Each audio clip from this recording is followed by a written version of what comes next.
بسم اللہ الرحمن الرحیم۔ السلام علیکم ڈیئر اسٹوڈنٹس۔ 6 کی سائنس میں آج ہم واٹر سائیکل کے بارے میں ڈسکس کریں گے۔ جیسا کہ آپ جانتے ہیں ہمارے ٹاپک کا نام ہے واٹر۔ تو آپ کی ٹیکسٹ بک پر پیج نمبر 140 پر آپ دیکھیں گے، یہ ہمارا سب ٹاپک ہے 14.3 واٹر سائیکل۔ تو ہم شروع کرتے ہیں اپنی class. Disappearing trick of water. How many times have you noticed that water spilled on a floor dries up after some time? The water seems to disappear. Similarly, water disappears from wet clothes as they dry up.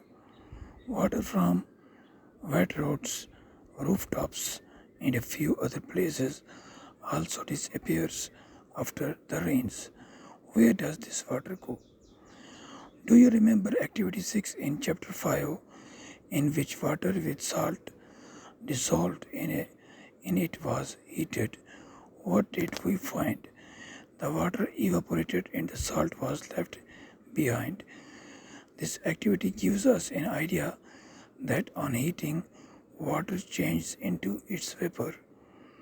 We also realize from this activity that water vapor does not carry away the salt with it. Water vapors so formed become a part of the air and cannot usually be seen. We also found that heating is essential to convert water into its vapor.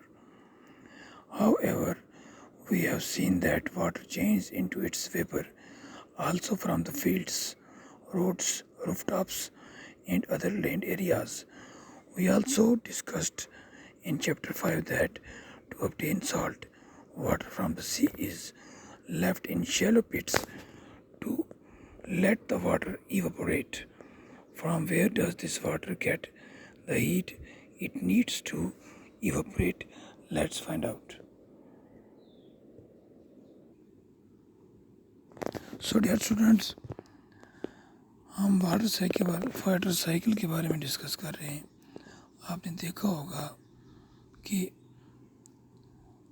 آپ کی جو مکان کی چھت پر پانی گرتا ہے، کچھ ٹائم کے بعد وہ پانی سوکھ جاتا ہے، یعنی وہ پانی غائب ہو جاتا ہے۔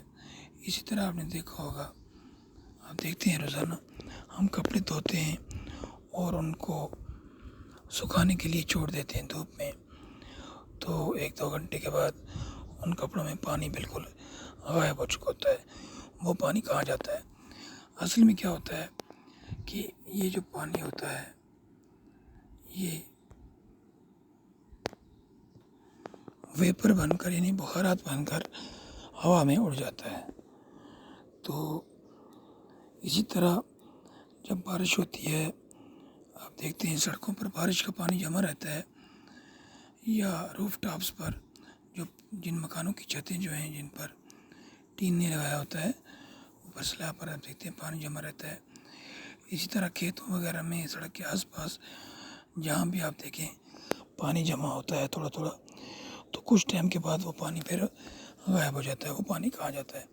اصل میں کیا ہوتا ہے، جب سورج کی روشنی پڑتی ہے زمین پر، اس سے ٹیمپریچر میں اضافہ ہوتا ہے، دھوپ کی وجہ سے گرمی ہوتی ہے، تو اس گرمی سے پانی جو ہے وہ ایواپوریٹ ہوتا ہے، اس کے ویپرز بنتے ہیں اور وہ ہوا میں اڑ جاتا ہے۔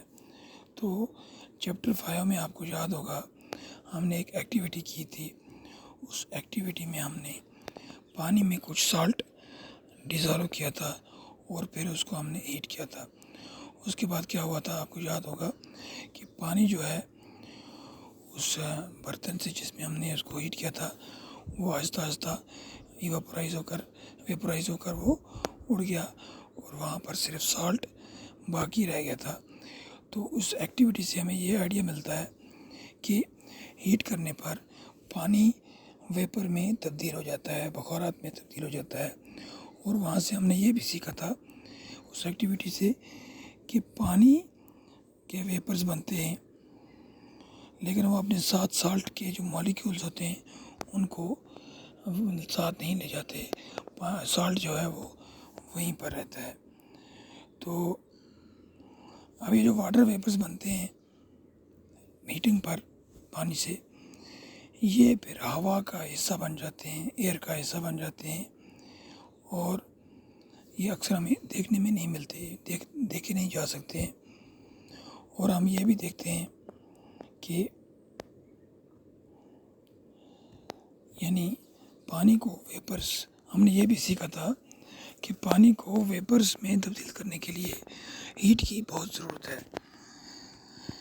یعنی ہیٹنگ کے بغیر ہم پانی کو ویپرز میں تبدیل نہیں کر سکتے ہیں. اب آپ کے ذہن میں یہ خیال آ سکتا ہے کہ کھیتوں میں یا میدانوں میں یا مکانوں کی چھتوں پر، سڑکوں پر یہ جو پانی جمع ہوتا ہے بارش سے، اس کو کون ہیٹ کرتا ہے جو یہ ویپر بن جاتا ہے. تو اس کے لیے میں آپ کو بتا دوں کہ جب سورج طلوع ہوتا ہے تو اس کی گرمی جو ہوتی ہے آہستہ آہستہ، اس گرمی سے یہ پانی ویپرائز ہوتا رہتا ہے، اور ایک وقت آتا ہے یہ سوکھ جاتا ہے پوری طرح سے. تو اس کو مزید سمجھنے کے لیے ہمیں ایک اور ایکٹیویٹی کرنے کی ضرورت پڑے گی. ایکٹیویٹی 2 وہ انشاءاللہ ہم دوسری کلاس میں کریں گے. That is enough for this class.